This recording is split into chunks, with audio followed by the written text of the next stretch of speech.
James couldn't help but look back to check how far they had traveled into the forest.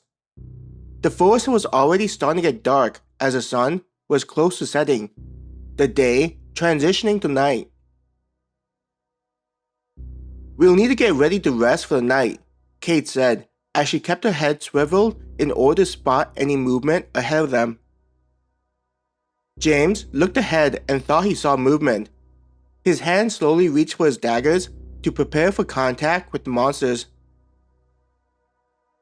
"My half-sister seems to also think we should be ready to stop soon," Raul said, likely noticing James getting ready to fight whatever was coming towards them.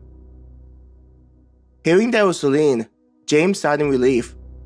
Though he was ready to fight monsters, it wasn't something that he was looking forward to. Their journey was going to be long enough where there'd be plenty of chances to fight, so he wasn't in a hurry. It wasn't long before Celine emerged from between the trees. "Her armor does a great job at keeping her concealed," Adam commented. Upon seeing Celine heading back to the group, everyone stopped to wait for her to reach them. There was a feeling of tension as they weren't able to see whether her face indicated there were monsters approaching or not. "Things are pretty quiet," Celine lowered her hood and said to the group. She likely knew that they were worried that she was bringing bad news, so let them know that the situation was a positive one. There were few sighs of relief upon hearing the good news. "Did you see any wildlife where you were scouting?" Raul asked his half-sister. Celine nodded. There were a few deers and small critters going about their business. "It's fortunate to hear that, since we'll need to stop for the night." Mim smiled after hearing Celine's report. He looked at the group. "This is probably as good of a time to stop.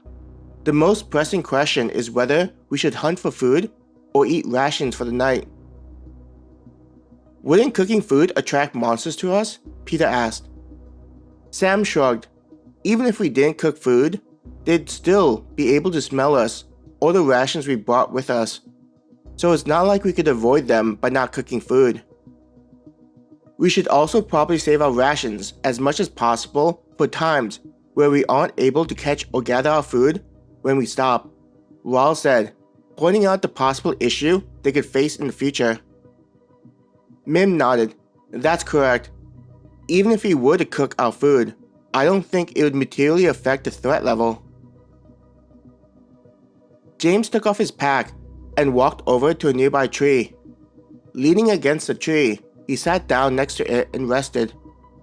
"It feels good to be sitting after walking around for so long," he grinned.